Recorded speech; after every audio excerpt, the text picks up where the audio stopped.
What's up? This is Ron. Yo, this is Micah, and this is In the Middle.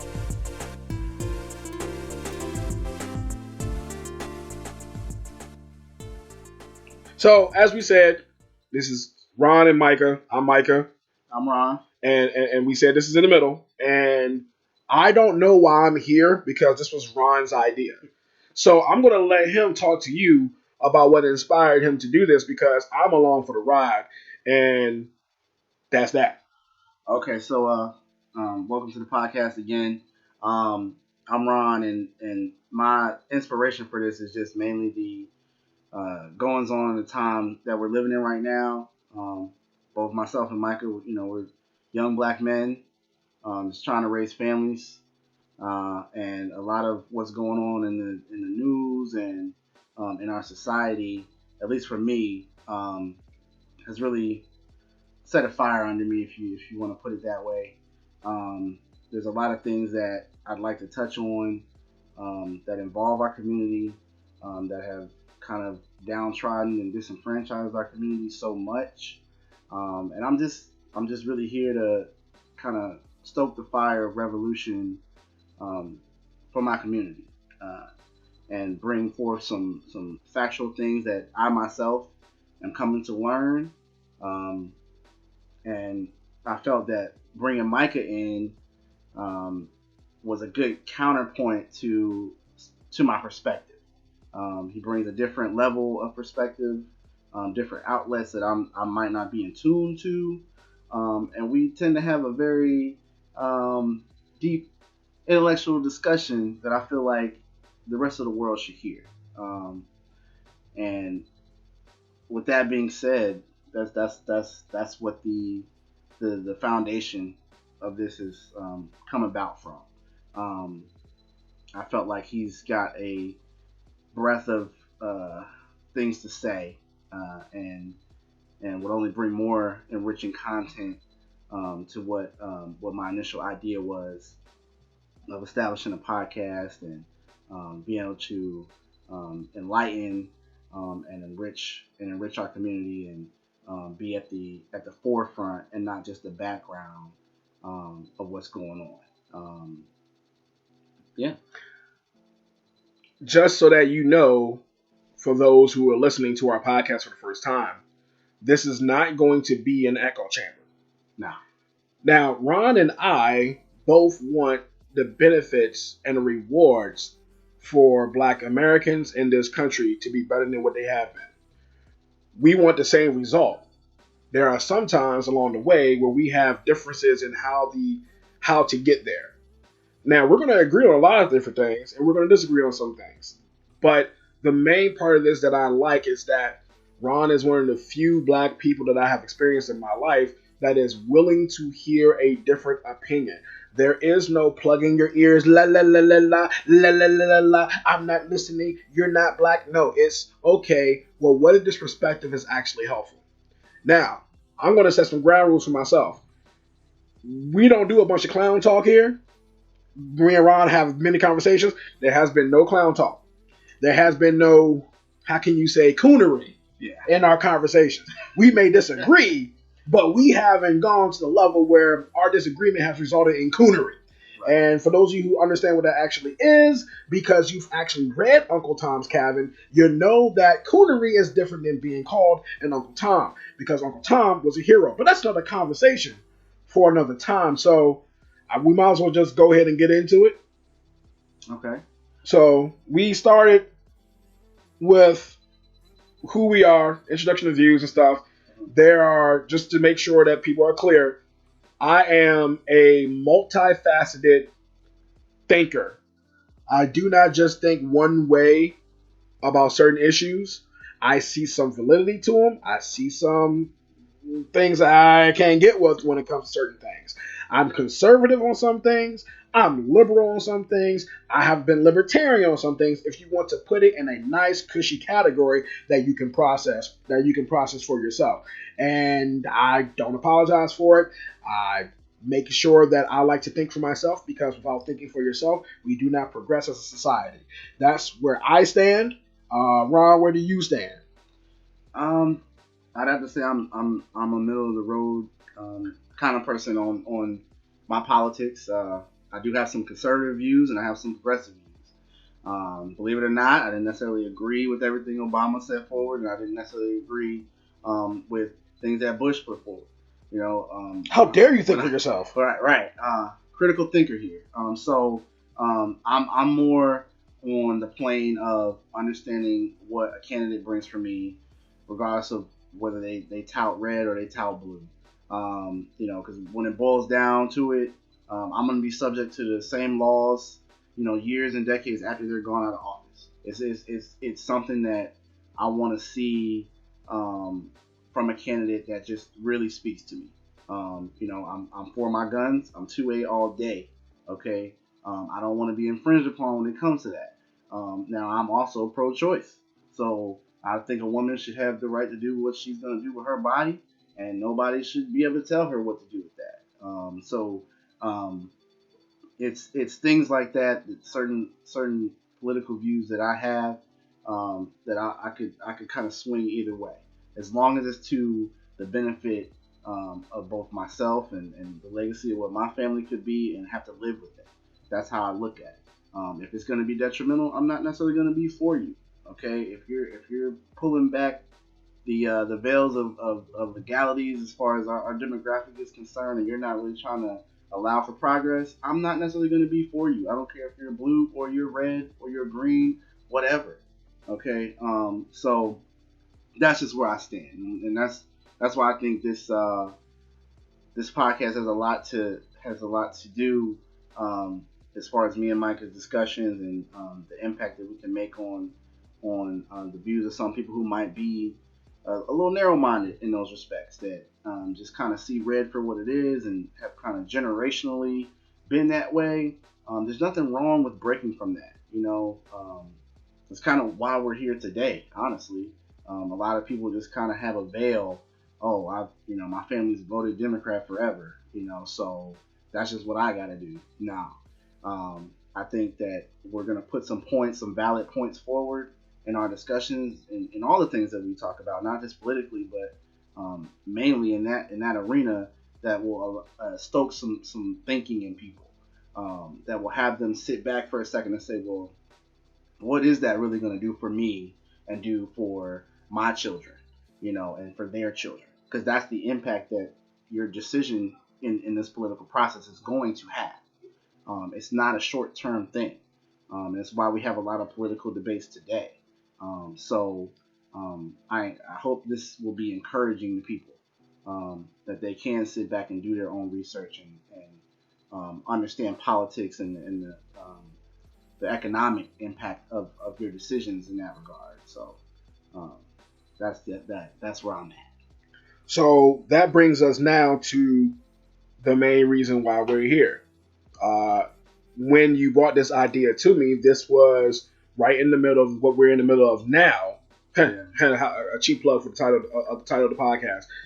That with all these things that's happening with race relations after the murder of George Floyd, I understand that legally I cannot say it was murder because it hasn't been tried in a court of law. However, I have seen Republican, Democrat, liberal, conservative, progressive, green. I've seen all people with good common sense across the board see the 8 minutes and 46 seconds and recognize it for what it was. So I'm calling it a murder. Allegedly, the alleged murder of George Floyd, if you want to try to correct me with legal terms.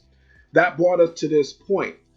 Why, for you now, Ron, was this the time to really start stoking the numerous podcasts in the podcast expanding universe with our voice? Well, I dare I say I think it's needed. I don't know how many of our generation is in the podcast world, or just trying to get into an arena to discuss things. But I just felt like it was important. There's way too much going on in the world right now, to not establish a discussion, and not want to have a means to get your voice heard, and to reach as many like-minded people as possible. I think any one of us can do something, and affect a positive change. And I felt like doing a podcast was just one of the many ways, but effective ways, that you can kind of start to rally people, and really get them to get to a point where they're unafraid. We're looking at it now for what it is with George Floyd. You've got a hierarchy in this country that dominates, the economic spectrum, and now they're not being afraid of losing out on that. They're not being afraid of losing that leverage, because as a whole, we're all seeing this outcry for what it should be. What Kaepernick started, and what he tried to do was just kneeling, to bring some light to something that's just beyond wrong. There shouldn't be a single demographic in this country that should be subject to what George Floyd was subject to. But unfortunately, we're here today because we are. The black community in particular. It is. Whether you want to say that's because it's viewed more, or it's looked at more by news media, or what have you, statistically, we are. You can look at any level of resource. Particularly, I like the FBI's resources. They put a lot of data out there for you to go look up yourself. That shows you the impact of demographics and crime, impact of our demographics with police, how resolutions come to be, all of that. And it's disproportionate. It just flat out is. There's way too many statistics where we come in contact with police officers and we end up losing our lives over just sometimes day-to-day things. So that's what really drove my fire in wanting to get this established, get it started, and really just dive deep. I mean, me and Micah always have conversations about what's going on, and I think people deserve to hear our conversation, and I think that they also deserve to be a part of them. Yeah. Now here's where y'all gonna start to hear some differences, right? Everything that Ron said was true. But two things can be true at the same time, and you'll discover that as you start to hear this podcast more and more, that we will acknowledge that what the other person said is true, and that there's still some added truths that can go along with it. A fact is a fact, regardless of who says it out their mouth. And so when Ron just stated that we are disproportionately, as Black American men specifically, shot by police, I then asked the inverse question of, well, do we bring that upon ourselves, or does it just happen? Because we have seen historically where interactions with police or racists just happen because the person is black. Can we now say that involve police, not just shootings, but involvement with the police now is just because of blackness, or is it because of what the kind of crimes that black people commit? Before we got started with the podcast, we were kind of going back and forth and having a banter about the numbers and about statistics from the same group, FBI. There's crime statistics where we find that when someone brings up the black on black crime, whether it's a well-meaning white conservative trying to figure out and trying to understand race relations. By the way, white conservatives, I love y'all. I understand what you're trying to do. That's a dumb move from you every single time, because you're just gonna be called racist, and no one's gonna ever want to listen to your opinion. And now, are they right for doing that? No, they're not right for shutting down your opinion because you want to bring up a valid point. It's like myself and Ron, we have our own families. That'll be like our wives being abusive to us. And then someone on the outside of our wives being abusive to us sees them wailing on us, cussing us out, calling all kinds of names. Mm-hmm. They come and knock her out, and we get mad at the person that knocked her out. Right. It's I understand some of y'all not going to understand the analogy. You're not going to understand the parable because you're still mad. Understandable. But back to the numbers. If we are disproportionately shot by police, it's because of population numbers. When you use proportionalities, the smaller number is always going to look greater than the larger number. Right. Just like when it comes to welfare, we can make the same argument with welfare, where if a racist wanted to be racist, they could just say, well, when it comes to the black population, they're 4 times more likely to be on welfare. But when you look at the raw numbers, you'll see, I don't know, 15 million white people on welfare versus 2 million black people. Right. But because of the larger population, it looks like it's more devastating than what it actually is. And I'm not even going to talk about 2019 numbers where it was only 1,000 people shot by police in police-involved shootings. You can go back even more than that when this thing really got kick-started, where there was almost 2,000 people shot by police in police-involved shootings. And the majority of them, not counting proportionality, were white men. Yep. Now, counting everyone, it was still majority white men. It was still majority men, period. Not just black and white. It was just men, period. Now, why is this the case? Because men, just we're talking about basic science and biology and psychology here. Right. We have a tendency to be more aggressive. Right. As men, I'm talking all men now. Yeah, I'm talking all men now. I'm not talking about black men, white men. We have a tendency to be more aggressive. Right. Now, we use that aggression depending on what the situation is. So we have a tendency to take more risks than women, be more aggressive than women, and do things at a higher clip that may involve violence and or physical activity than women do. That's just biology. It's just basic science. Don't come at me with this, you don't like woman stuff. It's just basic science. It's from a factual standpoint. It's from a factual standpoint, okay? That's all it is. Now when I see black on black violence at all, I'm not using a Candace Owens type line here. This is not a Candace Owens defense, folks. When I see black on black violence as a whole, and then I see that black on white violence is just as high as white on white violence, well, then now I have to ask some questions. My first question is always not what are white people doing, is what are we doing? What has affected our mentality to the point where we now think that this is our normal? Where the wife, as the previous example, is beating the crap out of us and cussing us out. The white person comes and smacks her to the ground because they see us getting abused, and we get mad at the white person for interfering in our abuse. Yeah. Again, I'm not denying racism, systemic racism, and white privilege. I'm not denying those things. What I'm asking is, well, there's some things that we know for ourselves, and every single time I see the argument on social media that don't you bring up black on black violence, we know it exists. So if you know better, what is it? Is know better is what? Do better. There you go. And that's true. That's all I'm coming from when it comes to that particular situation. Now, George Floyd, that has nothing to do with what happened to George Floyd. No. Let's make sure that we're clear. Ron and I agree. That has nothing to do with what happened to George Floyd. No. And I ain't going to say names, but we know who it is. Dave Chappelle referenced her. Bringing up what George Floyd did 13 years ago. We already right. We might as well just say. Might as well say. So what Candace Owens saying, Candace Owens talking about that George Floyd wasn't the same, has nothing to do with what he did in that moment. No. The recent one was Rashad Brooks. Okay, so Rashad Brooks, he in the moment. If you're not aware by now, he was asleep at the wheel on the vehicle was in operation in a drive-through at a Wendy's in Atlanta.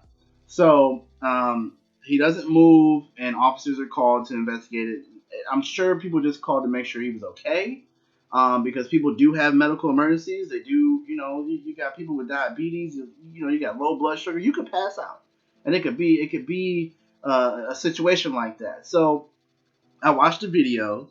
In my opinion, just we're gonna. I didn't put this out there in the beginning, but I'm a former law enforcement officer, 4 years with the Richmond Police Department in Richmond, Virginia.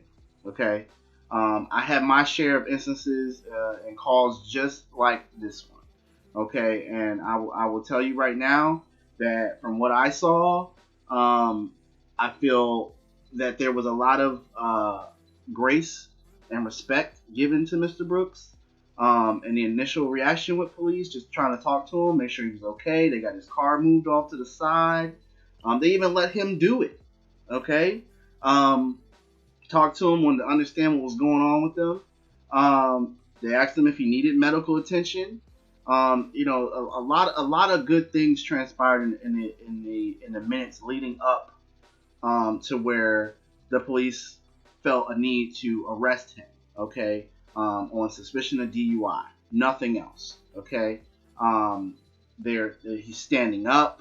Both officers are there. One officer grabs one arm, the other one grabs the other one. There's no sense of excessive force when they're touching him. They're just basically politely asking him to put his hands behind his back.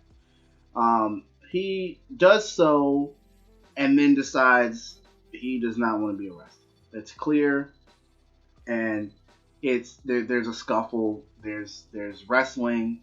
One of the officers is trying to tase him, okay, and get him apprehended, okay, and he refuses.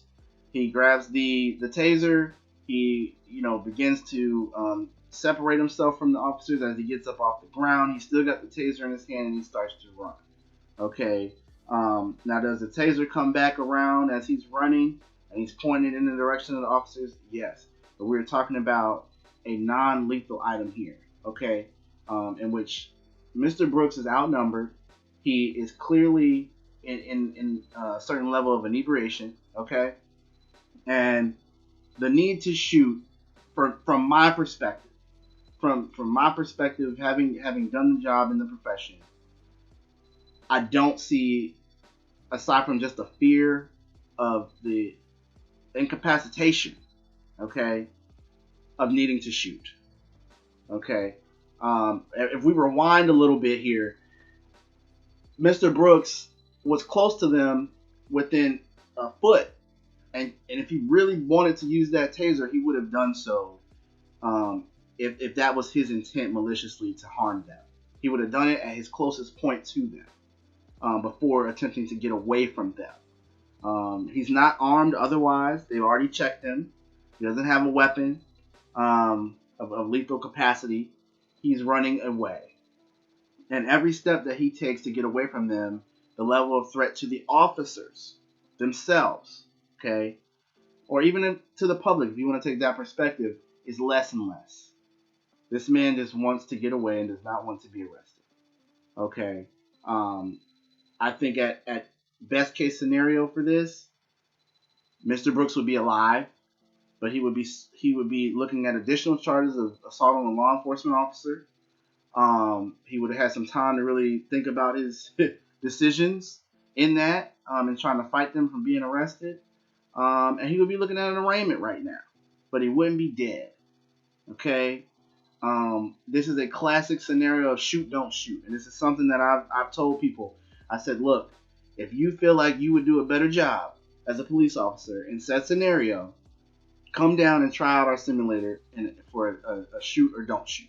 Can I jump in real quick on that? Yeah. Okay, so what Ron just brought up with the simulator, shoot, don't shoot. Now I'm gonna let him keep going because he, in case you're thinking that he's giving the officer that shot Brooks a pass, then you're an idiot. Sadly mistaken. I'm just gonna call you what I'm gonna call you. You're dumb because he's explaining the full situation in totality. Yeah. And what they did right up until that point. Right. But you brought up the shoot, don't shoot simulator.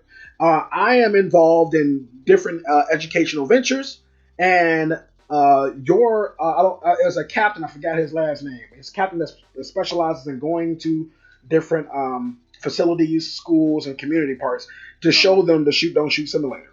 And he gave us a taser and a gun that goes with the particular simulator, And he said, okay, you have to decide whether or not you're going to tase this person, you're going to shoot this person, or you're going to try to talk the person down, whatever have you. So we were given live action-ish scenarios. Video scenarios. And I can tell you, I'm going to be straight up honest, okay? I noticed that the people, because we have a very good diverse staff. The people who are white and liberal tried the calm, collected approach. And every time they tried it, they got killed. Every single time. When they tried the calm, cool, collected, hey, I'm going to talk you down approach, they got killed. Whether it was by a dog that they didn't shoot because they wanted to be nice to animals, where it was a guy who had a hammer in his hand and he kept closing in and they didn't stop him, they didn't bother to tase him or whatever have you. There was a lot of situations where the white liberal persons that were involved in this didn't take the shot. Let me tell you what some of the black people did to the black people. Let me tell you how quick a lot of the black people were to pull the trigger when the scenario called for it. And most of the time, they were justified in doing it. Uh-huh. Now, I'm saying this as a person who observed. I understand it's anecdotal. I know. You don't have to come at me. It's anecdotal. I understand. I'm just telling you what we experienced. I experienced the people who happen to be liberal, left-leaning, and white, and progressive, they got killed more often than the black people, who probably had some left leanings too, but everyone came out of there. The white liberal, the black person, me, because I'm in between all of it. I bet it changed your mind. Everyone's minds were changed about how a police officer mind worked in that particular moment. Right. Because everyone can armchair police when the video is on. It is the biggest split decision you will ever make in your life as a police officer. Mm-hmm. Okay. And I encourage people, my department, I'm not, I will say this as a disclaimer, I'm not speaking for them, none of that. My opinions are that of my own. I'm just telling you what my experience was, and understanding it and seeing it was that they opened their doors to the community to say, come here and please.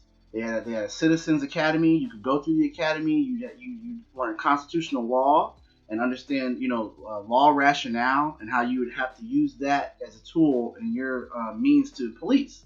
And, you'd have civil issues that you have to address, as well as, criminal ones. But in this case with Mr. Brooks and how, his shooting went down in the scenario here, when Mr. Brooks is closest to the police officers and he's clearly got the higher ground, both officers are on the ground. I don't even think one of them could see him because he had backed up within their blind spot of their back. He's got every opportunity to tase one of them, and he doesn't do it. He simply is just holding the taser and looking which direction he's going to run in. Okay. Now, the flip side of that is the proximity for the officers and them feeling like they're going to be incapacitated in that moment to the point of even death, because one of those barbs from a taser to the eye, that could do it. Okay, it's got enough force to do that within 25 feet. So, had one of those officers pulled the trigger on him at that moment in time, you'd have a different opinion from me about if it was justified. Okay, because now you're looking at immediate threat to harm to body and function. Okay, as he gets away, that level of critical injury or even death is less and less and less and less with every single step. Okay, they've got every means of advantage in chasing him. He's intoxicated still. He's probably dehydrated. He's not going to get far. He probably get a block away, and he's gonna get 3 blocks at most. Mm-hmm. Okay, he's gonna get found. He's gonna likely give up because he's tired. And the fight within him is gone. And now he can be taken to jail like 7 million other people who may have went to jail that day. Okay, I'm gonna hit you with a little nugget here. There at any given time in America, with the level of law enforcement at the local level, state level, federal level that interacts with the public, you're looking at to the tune of about 7 million on-duty police officers in America.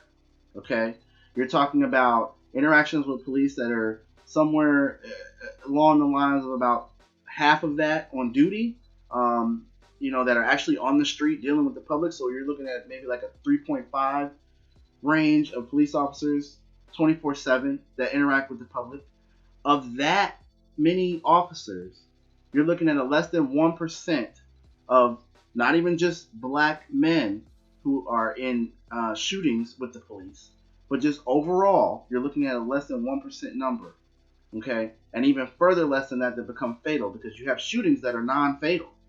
Okay, that's also a statistic that's touted by the FBI on their website that you can look at. Okay, it's unfortunate that it's microscope to the extent that it is, and it is a problem. I'm not downgrading the problem by putting a number to it. Okay, don't lose my message here when I say that. But all in all, the amount of interaction, deadly interaction with the police, versus the amount of positive interaction with the police is far higher. Okay, um, and with cases like this, with Raymond Brooks, it forces you to understand that each one of these incidents, they are separate. They are different in their scope and magnitude when it comes to each police department. It sincerely is. We're broad stroked as a profession. That's just what's going to happen. But when you're looking at a number that's less than 2% on average of guys that go out here and do incompetent, poor decision making, okay, that's what we're looking at. And I really hope that more people will be willing to engage with their police department when they don't have to, or when the police department doesn't have to engage with them, because you're going to start to understand that you've got you more often than not, you've probably got a good police department that is good at serving this community, that good people are working in there, and you can actually get to know them, so that if something was to happen with you, you wouldn't have to necessarily fear that interaction. I think that's got a lot to do with reform and how reform is going to come about, because the community at the end of the day has to have that trust. They've got to have a unilateral set of trust in the people that are supposed to come when they call for them, that they won't lose their life, okay, and some twisted misunderstanding or miscommunication of who they are or what they represent, beyond the color of their skin, okay. And we've got to train better. We've got to make sure that training is of utmost importance, and the sanctity of life is reinforced in every single training aspect that a police officer can go through, aside from what's necessary when you're facing down the barrel of a gun and there is absolute intent to harm you as a police officer. Okay, that's it. And Brooks was shot in the back. Like autopsy Scott. Shown that he was shot in the back twice. Mm-hmm. And in this scenario, he's at what, 5 or 10 feet if he actually fired the taser. I'm still trying to get some confirmation if he actually fired, because there's no video. For those that don't understand, when a taser is used or is an attempt to be used, there's a camera on that taser. So the taser will in fact have its own video. Okay.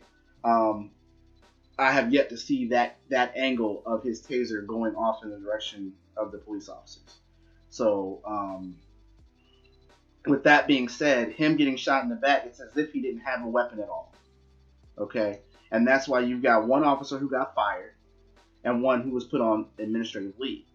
He didn't fire, and he used restraint as necessary to continue pursuit in good judgment. The other one simply disregarded how this could continue to play out. Okay, yes, there was aggression. Yes, he did elevate the scenario and wanted to fight with them. Okay, but the officer is still upon him or her, as a trained professional. Okay, you are a professional when you're given a badge. Okay, that's what it signifies and certifies. And you don't use your judgment to do the right thing and just get this man apprehended. So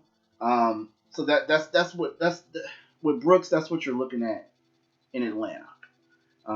You brought up something very, very important that I believe should be touched base on. People's like, well, man, Micah, you're not really presenting a lot of counterpoints, because I agree with them. Anyway, there's nothing to debate right here, because see, I'm listening because Ron has a perspective that I don't have. He has served in a law enforcement capacity, in a predominantly black neighborhood. So when he's talking the way he's talking, he's not talking off his hind parts. He's talking with actual experience and actual evidence and actual support to what he has to say, versus those of you who are saying hashtag defund the police and you don't know a god they're going to think you're talking about, right? So you talked about the broad brush stroke, how the police interactions that end up being deadly are more than likely 1% of the overall police population. Of course, how we interact with each other. Right. And you in no way are saying that to diminish what's happening to these black men that has been happening. No. But you're also pointing out that George Floyd's case ain't Brooks. Mr. Brooks' case. Ain't Mr. Brooks' case. See, Right. I think that one of the things, and correct me if I'm wrong, because you have this perspective now, you have this perspective, I don't have that we as a tendency of black people have been so hurt, so downtrodden, so oppressed over the years and decades that we take the assault of one police officer on one black man as an assault on all of us and that they're all the same, when we can clearly see Walter Scott and Eric Gardner aren't the same case. Where one dude put five holes in the guy's back that was just like Brooks. Mr. Brooks was not a threat when he was running away. Right. Then you see him pick up the taser. And you see him pick up the taser and plant it on him so he can have the case. And what happens with that? This guy is in jail. Oh yeah, he's totally in jail. He's held to account. Well, I think for the black community, I think what the problem is that there's far too many cases where they are not held to account, and within those cases, these are just people going about their lives. Tamir Rice, Anaya Jefferson, Botham Jean in Dallas. You know, that Sandra Bland one's still weird. You know, we know this foul play. Right, but I will not stand. But see, I'm the kind of guy that I won't stand with everybody. Like when you tell me to say the name of Michael Brown after the black president and the black attorney general sent in the black ran DOJ to investigate it, and they found that Mr. Wilson's testimony was right. I'm not standing with Michael Brown. I'm sorry, I'm not. You want to know why I still stand with Trayvon Martin, even though we know he wasn't shot by a police officer? Come on, folks. He was shot by a white Hispanic. They won't tell you that he's Hispanic because they want you to focus on that he's white. I will forever be on Trayvon Martin's side because no matter what anybody tells me, whether it be white liberal, white conservative, somebody who else, black liberal, black conservative, doesn't matter. No matter what those court documents said, there's no way that he stopped following Trayvon, and then in that split second that he stopped following him, Trayvon turned around and started wailing on him. How else could you possibly explain that an altercation took place if he stopped following him? Right. Now, if I was in the jury, maybe it's just me. But riddle me this, Batman. Last time I checked, when I stop following somebody and they keep going, they don't come back for me because they don't know what I got on me. Exactly. They don't know what I got on me. It's human nature. Is there? How many times have I been? How many times, even before you've been a cop? How many times you on one? And let's be real. How many times you be on one side of the street walking in the city? There happen to be a group of black teenagers with a certain color on, whether it be white, blue, black, whatever. They all have the same color on. They all look like alike. You don't know what's going on with them, and you make sure that you're on the other side of the street. If they yell at you, you gonna keep walking because you don't know what they got going on and what they're doing. Right. I'm the same way if I walk past a bar and there's nothing but Harleys and choppers out there, and some guys with some jackets that have the letters on it and some Sons of Anarchy type stuff on the back, and they say, "Hey boy, look what's going on." I'll probably look at them, smile, say hello, and keep walking. Right. I ain't dealing with them either because we are trained not to be that stupid. And if I see something like that, if it looks like a duck, it probably quacks like a duck. Walks like a duck, it's probably gonna quack like a duck too. And I ain't gonna mess with myself. So I have when I stand with names, I will stand for a Mr. Brooks. I will stand for a George Floyd. I will stand for a Walter Scott. I will stand for Tamir Rice. I will stand for Tamir Rice. Yes. I'm back and forth with Tamir Rice. I'll be honest with you. Again, he was 12. But the problem. Here's the problem I have with the Tamir Rice situation. What? The problem I have with Tamir Rice situation was not that he was shot. It's not just that. It's the pervasive belief that a 12-year-old couldn't commit murder. When we have kids who go down the path that are stone cold killers before they're even 15 years old. They're cat skinning. So we can't. I'm not besmirching Tamir Rice, but that was wrong what happened to him. What I'm saying is that you can't pretend he was a baby. I've seen babies who know. Yeah, he was a baby, but I've seen babies have grown man skills when it comes to killing people. I have. Okay. I've seen and taught these kids. But let me offer this point to you. This officer is an adult.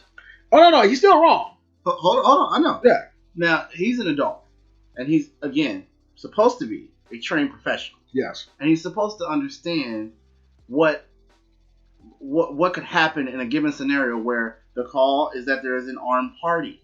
Okay. Um, why does he proceed to place himself in effective imminent range and danger, okay, of said armed person, because he doesn't know before he gets there, okay? Why does he make it a point to pull right up in his car? He sees Tamir Rice. He notices him.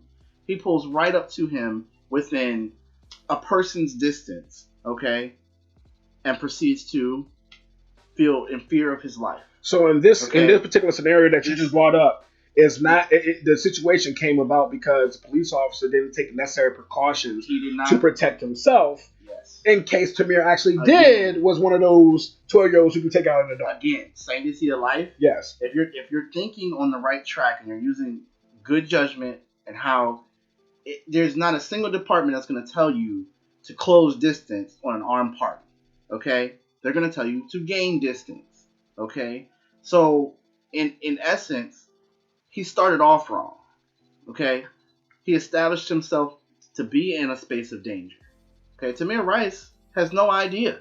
He has no concept of what this officer is thinking, where his mind track was or could have been at. All he's thinking, I'm just playing cops and robbers in the park. And oh look, it's a cop. You know, that's all he's thinking. So and I have to concede the point on that. That makes perfect sense. So it's I get it. Kids could be potential murderers, but I think that strays away from the reality of what his responsibilities as a professional are. Yes. I think it's all too easy to get away from what the cops should have done. Okay? We look at an NBA player, they're professionals. Everybody knows they're supposed to put the ball in the hoop and not get fouled out. And not fight with fans. These are just, you don't have to be a rocket scientist to get that, because he's a professional, right? A football player, college level, professional level, however you want to look at it. If you're a wide receiver, your job is to catch the ball and have good judgment on where you need to be on the field so you can do that job. Okay? The same should go for a police officer. Okay? You're entrusted to have that good judgment. And if you can't establish that or can't seem to wrap your mind around that, you have to go. Okay? So when these scenarios of shoot, don't shoot come up, you are doing exactly what you should be doing to the best of your ability and knowledge. Okay? Do everything that you are supposed to do. And if the hammer comes down on you and you still did everything that you were supposed to do, you will prevail. I firmly believe that. Okay? Now, the court of public opinion, maybe not. Definitely. Okay? Not. Yes. But if you do exactly what you're supposed to do, you establish yourself, you make contact, but you do it in a way that you can understand what's going on here, that, oh, that is a toy that this kid is holding. You know, mind you, no one else was in this park at the time. So who is he really a threat to, aside from you having put your person in that space to be a threat? And he rolled up, and like you said, he rolled up right up to Tamir Rice. Now, once again, right now, this is the perspective that I need to have, because that is a good common sense question. If you know the possible assailant is pointing a gun, they don't know if it's real or not. He's pointing a gun. Yeah. Why would you get that close? Exactly. That doesn't make any sense. Exactly. And again, once again, just make sure we're clear. I never said that Tamir Rice deserved to get shot. I was talking about the belief that a child can't have a real gun and be violent with it, which people have presented. People have presented that point. Yeah. I'm just saying it is possible, but it's still, but everything you just said was real. I concede that point, and I cannot. There's nothing that I can say that to try to make it seem like. But Tamir was still no. There's nothing. Tamir didn't do anything wrong when it came to that part, because like you said, we're dealing with an adult. We're dealing with a professional. It would be no different than when a teacher just, instead of, because we're taught de-escalating tactics all the time, and instead of just de-escalating, you just get in the kid's face and punch him. You can't. That's poor judgment as an adult and a professional. That's poor judgment and incompetence. So now this brings me to this, because this we're talking about poor judgment and incompetence. The pervasive, I like using that word, but the prevailing theory, because I know it's a theory because it's not backed up by actual facts. Prevailing theory that a lot of these people who are touting social justice, the prevailing theory is that this only happens to black people. As a cop, former police officer, is that even true? It's not. Okay, so one, we already established that's not true. But again, people base their opinions on what they see though. And what they So see. overall majority of that in the news media and different types of consumption of media, that's the predominating uh, level of image that is Yes. seen. Yes. Okay, And so the belief then, because of the so predominant image, it's not unreasonable to think that somebody might have that understanding, yes. but it's simply not true. Okay. You know, there are all types of demographics in society that deal with police. Again, you know, I was in a predominantly black area, but I still dealt with white folks. I did. You know, I had interactions with them. They steal cars too. They do stuff. They have domestics. They do all these different things too. Okay, it's not just our segment in the black community of society that does that. Okay, I'm not even going to get into the social economics of that. Yes, okay, because that even breaks it down even further. Yes. Rich white folks that don't do nothing. Yep. They just watch TV and see the shootings of Mosby Court and all this on TV and say, "Oh my gosh." Okay, but you've got the middle class white person and the impoverished white person that is still in the mix with that, and they still have contact with us. They're still selling drugs, doing stuff, robbing people. It is there. Okay, but it's not as captured as it is when you see a black male, you know, on live PD or whatever, you know, having more often interaction with the police than white folks. How often do you believe? Because I've been seeing it all up and down my timeline. In fact, you showed a video. I did show a video. You showed a video. How often do you believe that because of what we have been through collectively as black? Now, I'm gonna be honest with you. Mm-hmm. The majority of what black people have talked about they've been through, I haven't been through. Mm-hmm. I'm sorry, I haven't been through it.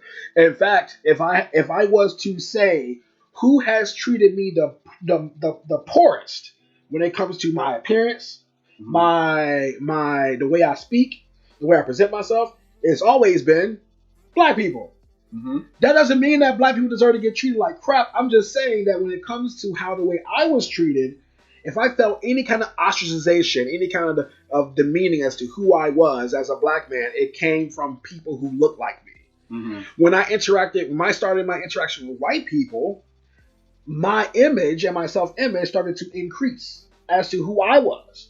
Mm. And okay. I say that because of just the way they treated me. Now, have there been good black people? Of course, I had fantastic black teachers, fantastic black mentors. I'm talking about peers.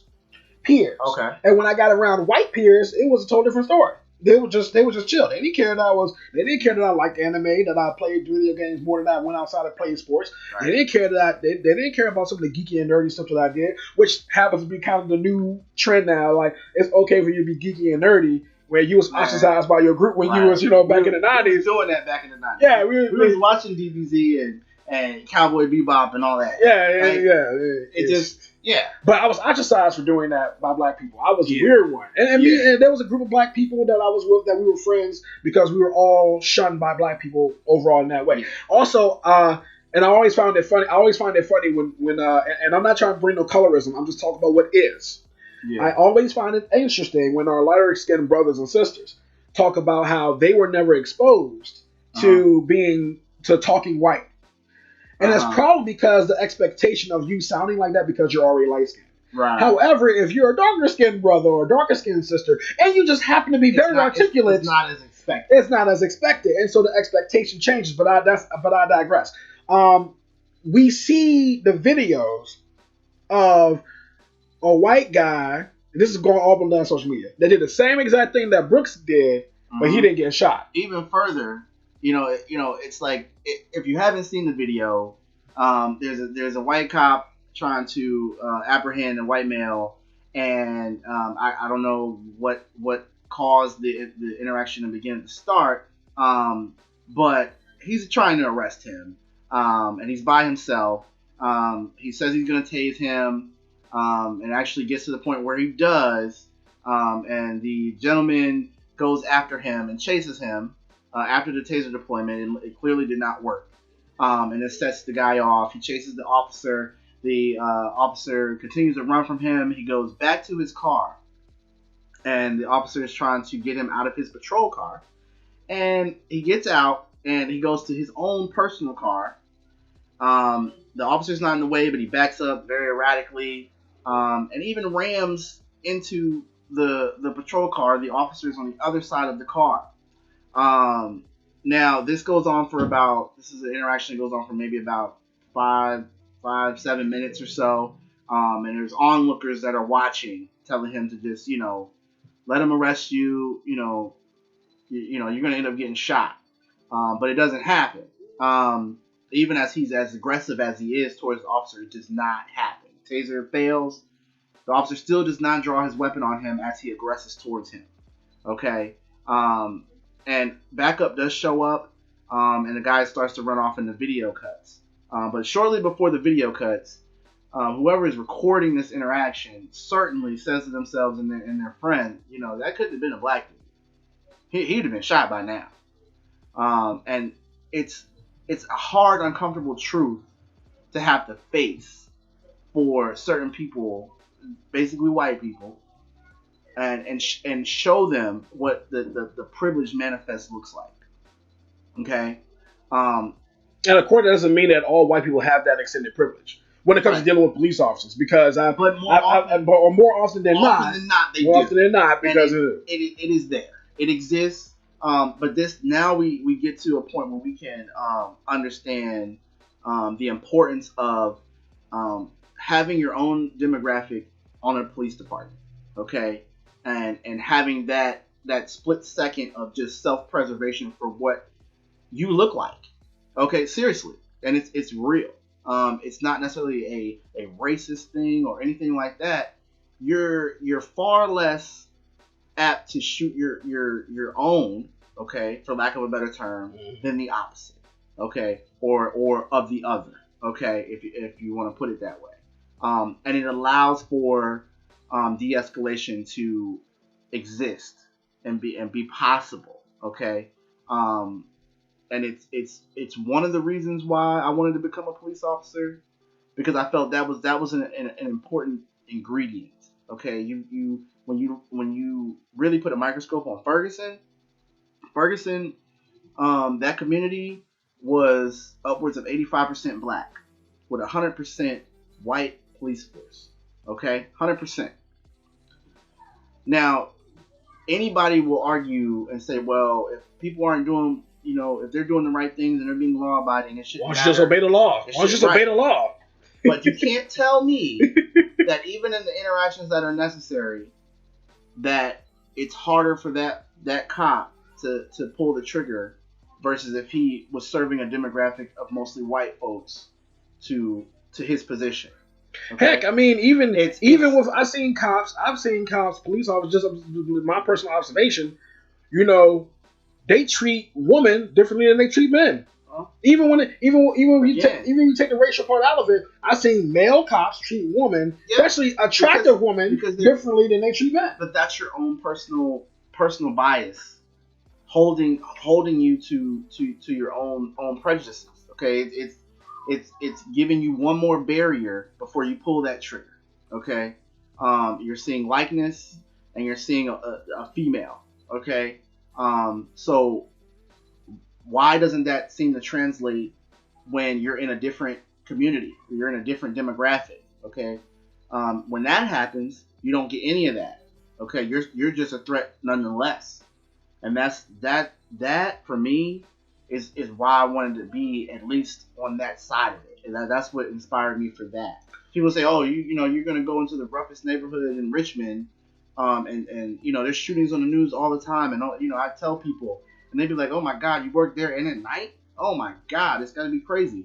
And I mean, to an extent, every night there was definitely work to do. I will say that it was never a dull night, unless it was wintertime. People just didn't come out. Black folks don't come out. Black folks don't like cold, man. I like cold. I ain't going to massive nothing to ski, but I do like the cold. I'll just put it to you like that. It was kind of like Game of Thrones. Winter is coming. No, it was like summer is coming. Okay, it was like release the Kraken as soon as summer hit. Okay. But all in all, me being there, I felt like I could be just as much of a guardian as much as I needed to be a warrior. Okay. When the time called for it. Okay. And I trusted myself to be able to have the wherewithal and the clear judgment to be able to do that. Okay. Did I go out looking for things necessarily to get into? Probably not. Okay, because what am I there for? I'm there for 911 calls and people in distress. That's what I'm there for. But in any case, it's still was clear to me in my interactions within that community, and being able to deal with other demographics within that community, that you you have a place to be able to be very discretionary, okay, and be able to tell people and let people know what my powers were, what I could deal with, and what I could pacify and what I couldn't pacify, okay, and that came down to what you were doing. Simply put, if I'm not getting a call about you or somebody inquiring about something and needing our services, I'm not there. Okay, and you can go about your life. I'm not there in my capacity as a police officer. You can go about your daily life and do what you need to do. And I was just glad that I could do that on a daily basis and be able to weed out the BS on the blue side of the fence. You having your background with being a police officer, you're talking about the importance of us being in different parts of law enforcement, being on the right side, the blue side, if you will. So that way, a lot of this systemic stuff that goes on, we can be there to start preventing it because we see our own going through it. Yeah. So I ask you, and this is going to be a real hard question, right? Uh-huh. The stuff that happened with George Floyd in Minneapolis was mostly liberal Democrats. The very same people who say that we're supposed to defund the police and we're supposed to get rid of this stuff. Let's take it even further back than him because they were all white. Let's make it even worse.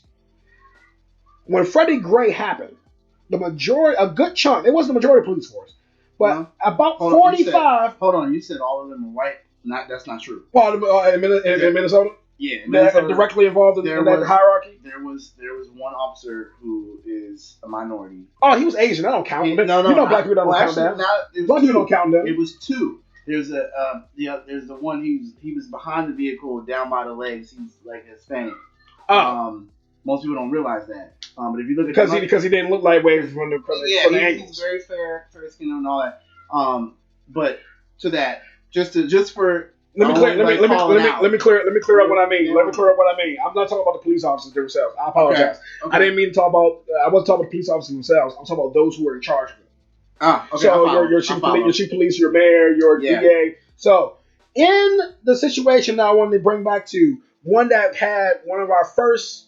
Our second set of riots, I would probably say, since this whole thing started with Michael Brown, because he really kicked it off. His situation really kicked it off. Mm-hmm. And we had the Ferguson riots, but then we had the Baltimore riots, the Baltimore burnings, after the situation with Freddie Gray. Right.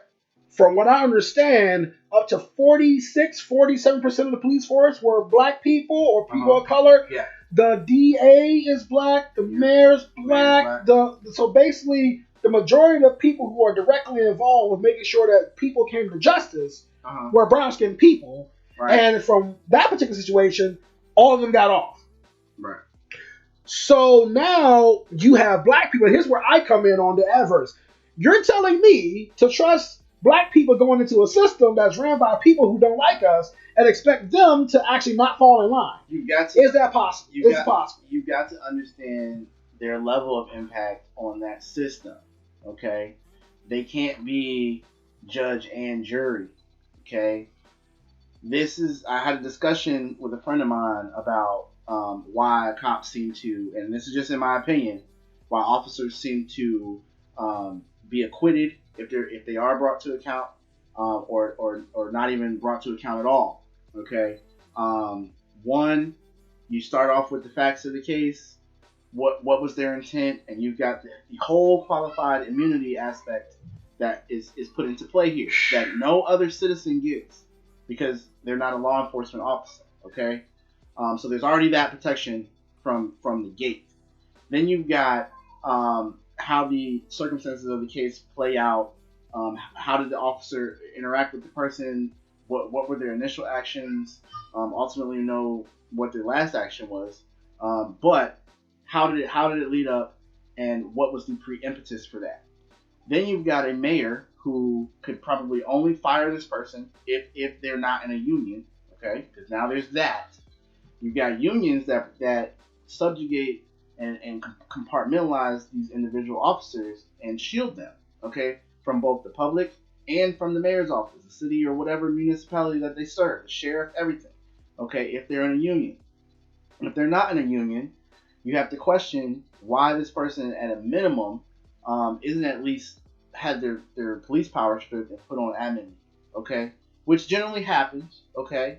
But most of the time, it can't because these officers are in unions, and these unions will step up. They've got war chests to get them out on bail, upwards to the tune of $1 million. Okay, so it's a very convoluted process that allows for a lot of doors to open for them to kind of have some reprieve and escape.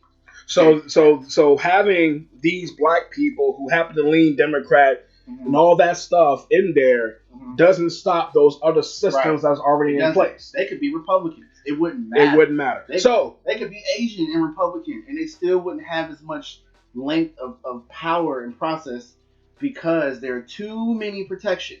And this is what I think is the root of all of it. For those people who are hashtagging defund the police, you are missing the point. You are, in my opinion, treating the symptom and not the virus. The virus is qualified immunity.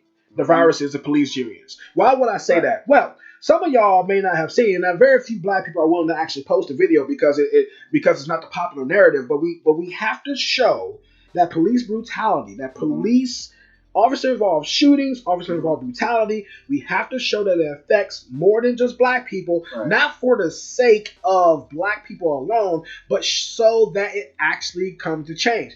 We have to be honest for ourselves. I want us to be able to be independent of anything from when it comes. And I'm not saying that white people are bad or evil or anything. I'm just talking about I want black people as a community to be independent and interdependent on each other and not have to wait for someone else to expose them to rights or whatever have you. But that takes, and it doesn't take political leverage. It takes economic leverage. Because through the economic leverage, we get the political leverage. Through the political leverage, then we get everything else. So we don't have economic leverage, which we actually do. We just don't know how to use it. We just don't know how to use $2.1 trillion of economic impact. But that's freaking ridiculous. Like 2.2 stimulus, Trump check money. We talk about Trump check the COVID-19 crisis fund was $2.2 trillion, and that is no, that's not just that. It's just our overall spending. Yeah, it's our overall spending. That's what I'm talking about. Our overall spending matches the COVID relief fund. Our overall spending as black people, that's another discussion. We'll get into it. But I wanted to bring up, I believe it's David Shavers. And if you don't know who David Shavers is, and I apologize for Chauvin, thank you. No, not the guy who kneeled on, not the cop. You're talking about Daniel Shavers. Daniel Shavers, thank you very much. I apologize. Daniel Shavers, he was. There's a lot of details behind it. He was a pest control worker working in a hotel, and a Karen. Yeah, I said it. A Karen called the police on him, and the police were like, "Now I thought the police was in SWAT gear." No, but that gun that he had, he was said to have had a long gun. Yes. So the police responded with long guns. Okay. He only had some type of. It was like a almost like a paintball gun. It's supposed to be a pellet gun that he used to rats. He's trying to eradicate a pest problem in the hotel. The situation with Mr. Shavers was this. Him and some other lady that he was with, I guess, were both ordered on their knees. Shavers had nothing on him. Right. You can hear the white police officer talk to the white man and the white woman in degrading and horrible words and terminology. The video that they won't show you how it ends with him getting plugged, I don't know, I forgot how many times. But he gets ended. He gets ended thoroughly. In his back. As he's laying down, because his pants were sagging and he kept reaching to pull them up. Yep. Now, dummies, as there's a guy named Amazing Lucas, I like him. He talks about OTL. It's called obey the law. You should obey the law for orders. Yeah, I never heard a cop think that someone could crawl to them on their knees effectively with their legs crossed and on their knees with their feet crossed, their hands behind their head. I never knew that someone could do that. I tried it. I fell flat on my face just like Mr. Shavers, the late Shavers did.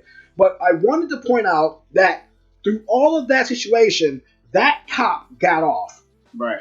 In fact, there were certain things about his weapon that was going to be admitted to evidence, so he couldn't get off. They denied the evidence. It was suppressed. Yeah. So again, that's just one case. No, it's not just one case.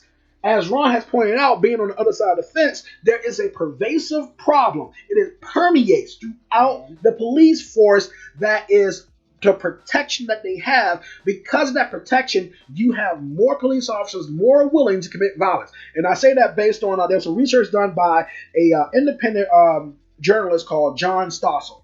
I think I may have shared that video with you. I don't know, but in this video, John Stossel talks about defunding police unions, and he brings this up because he has researched and shown that police officers that are not a part of unions are 30% less likely. I'm trying to remember the exact numbers you use. 30% less likely to try to get extra with with people. So when I mean extra, I mean the 75-year-old white guy who got pushed over by police officers in Buffalo, for no other reason. There was really no reason for them to do it.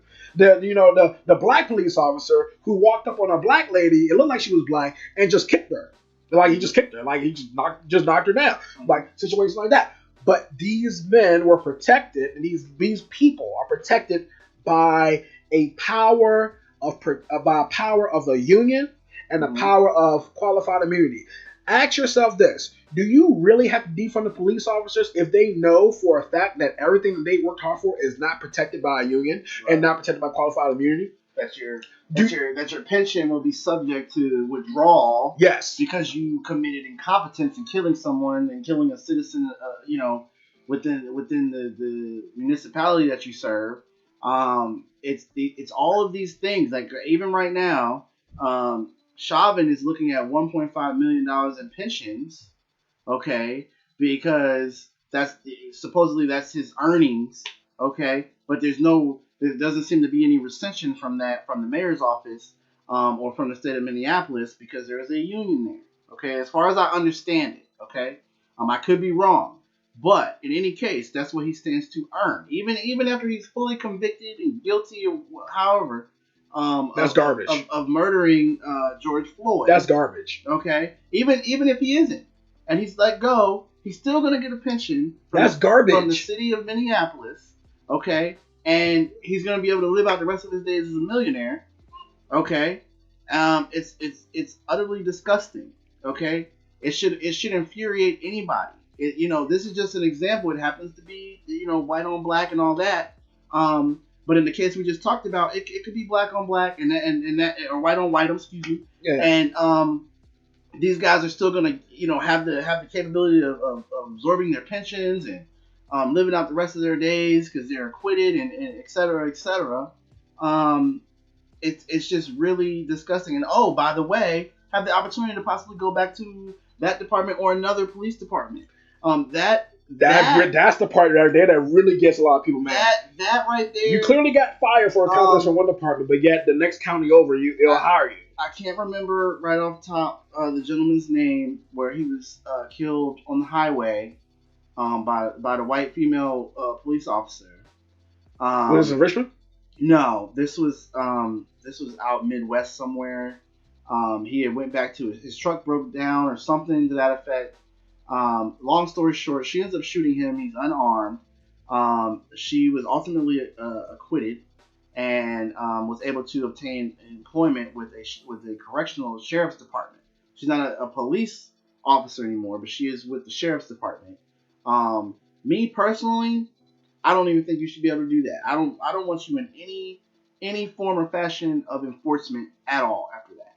I don't care if you're unarmed. All you got is pepper spray and a baton. No. So she can't be an unarmed security guard at a Starbucks. I think just as anyone else would be subject to discrimination in their career field for poor judgment, I think it should go the same for law enforcement. It even more so actually because you're trained exponentially.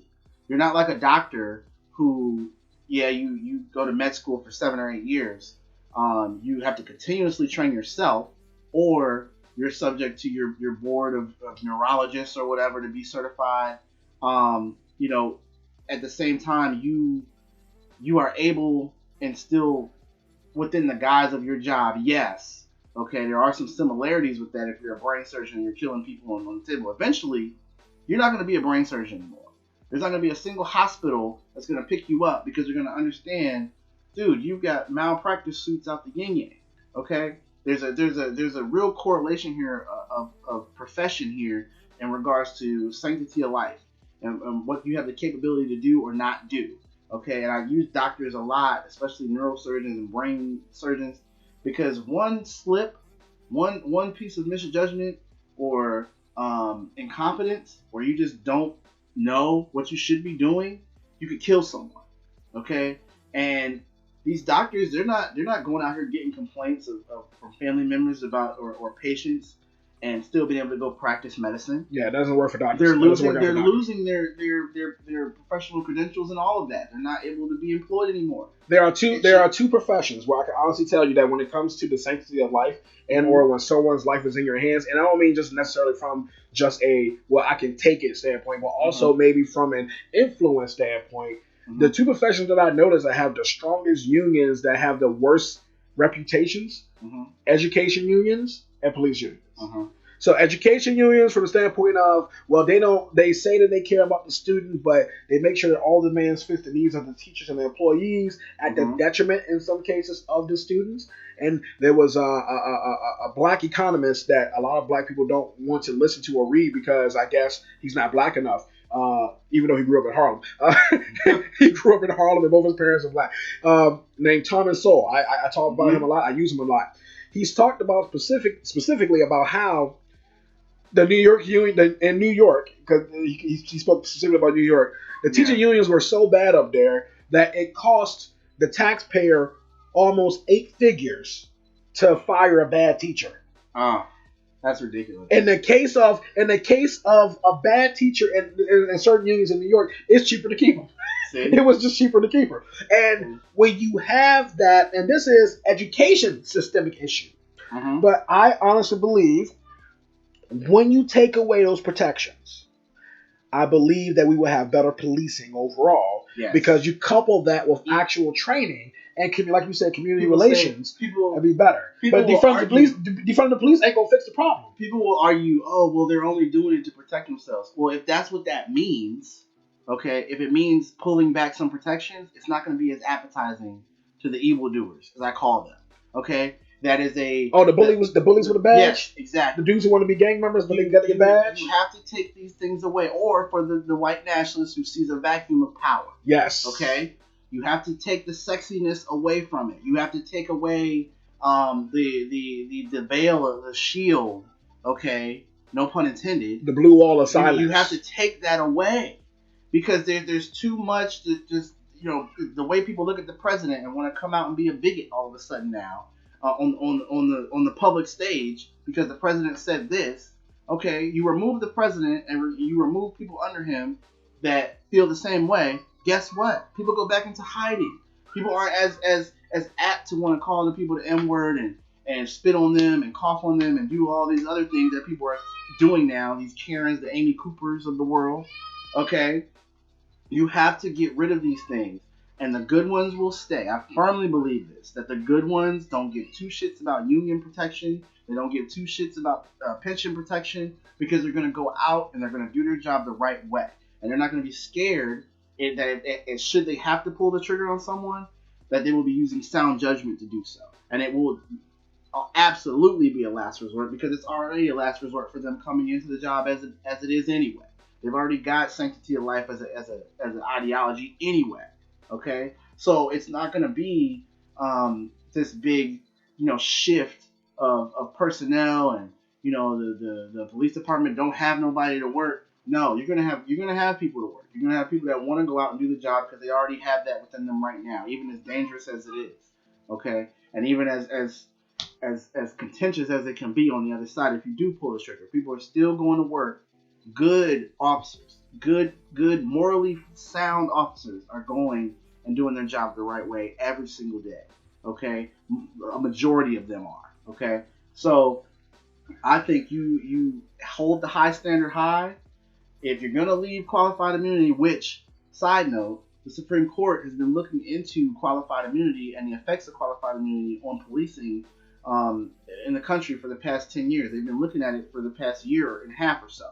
Okay, and just recently they've come to the conclusion that they can't really get rid of it fully, but they're looking to amend what it says and how it protects an officer within the scope of their job. Blind tag. Mainly, question. One more thing. Okay. Mainly because when you've got IA, you've got internal affairs, and you've got independent councils of justice by citizenry and all that stuff instilled in your community, and there's transparency, and it's overwhelmingly obvious that this person works, that they worked outside of the scope of their training and their judgment as a professional, and they are no longer a professional at that point.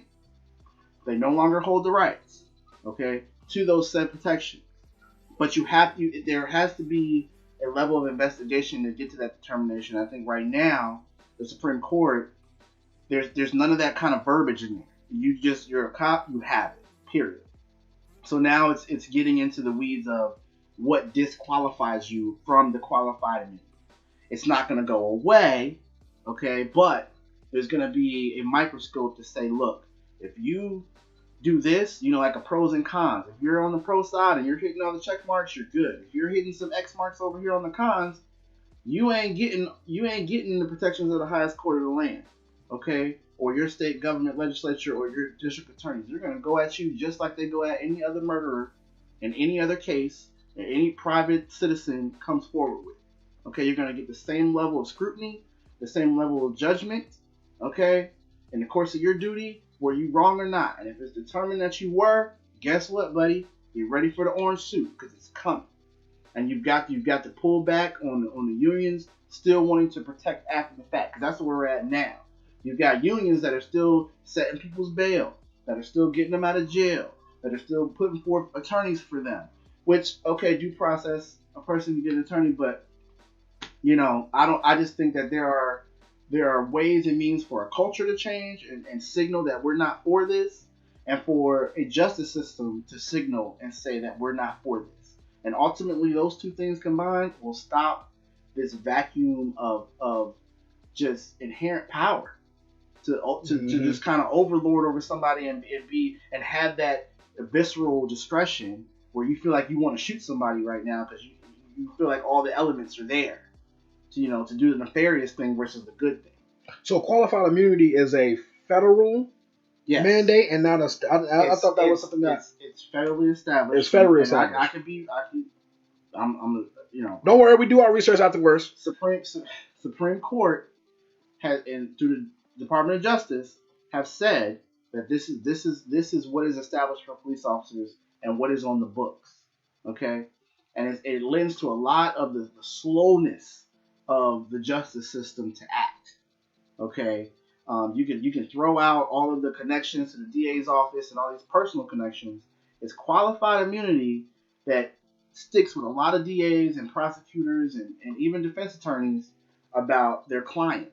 Okay, and who they're going to look at for charges. Okay, and it's an unfortunate thing. It really is. There's no other profession or job that gets this kind of treatment. Again, doctors, they don't get a qualified immunity to kill people on the operating table.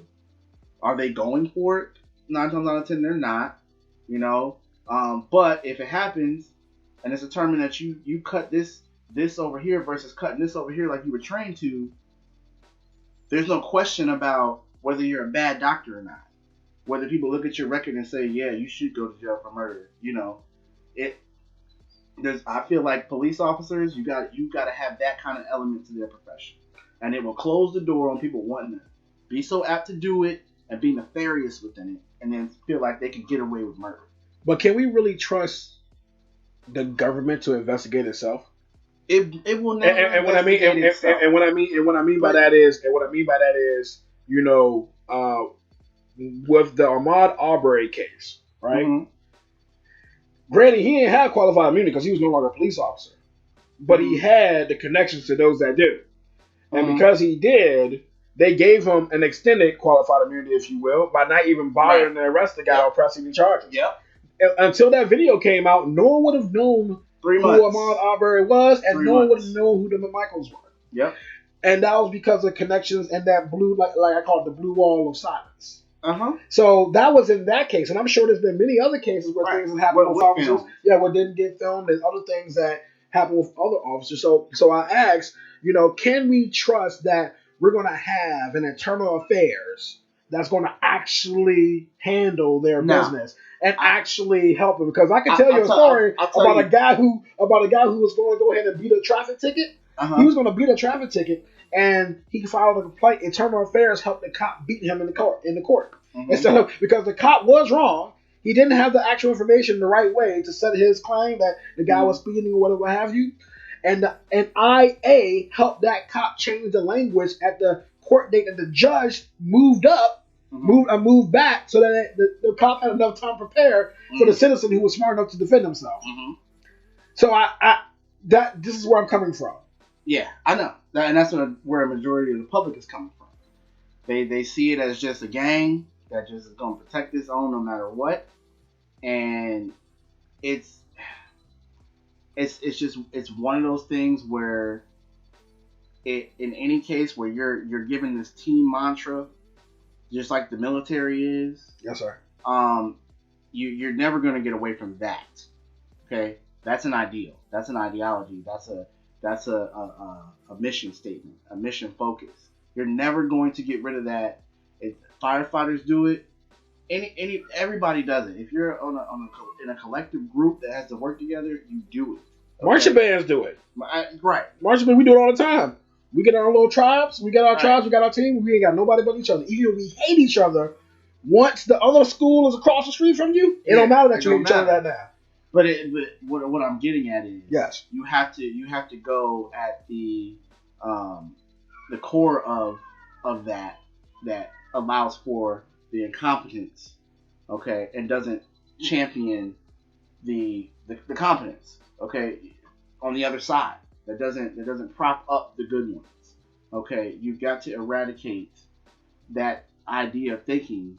Once a person deviates from what they should be doing, how they should be training, and how they should be conducting themselves on the job. If people start to exhibit certain behaviors, making other officers uncomfortable to work with them, stuff like that. Because again, being silent doesn't help.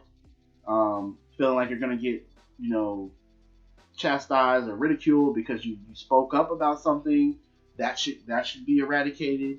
And it's just going to take a larger majority from the top. You've got a lot of officers and leadership roles, captains, lieutenants, people that have been doing the job for decades that are hardcore about that. They're hardcore about standing for their people, because they're managers. They're looking at people that work under them as family at times, and just like any person in your family, just on a real personal level, you want to stick up for them.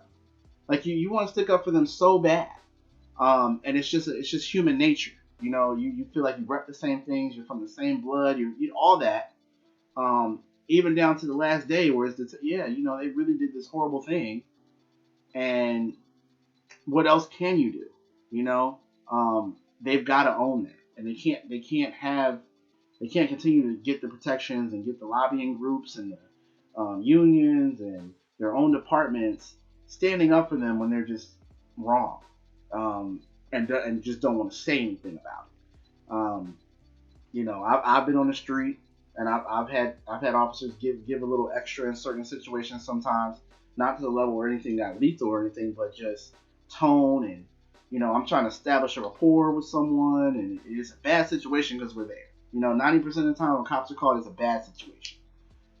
When I'm building rapport with somebody who may have had a knife in their hand or had their knife to somebody's throat or something, and I've gotten to a point where I've gotten them to calm down and bring it down a couple notches, put the gun away, put the knife away, give it to me, they're disarmed now, and then I've got another officer who comes into the picture and they're just so high-strung and gung-ho about it that they destroy the whole point of the de-escalation. You can't allow that. You've got to have an overall culture that just is saying that's inexcusable.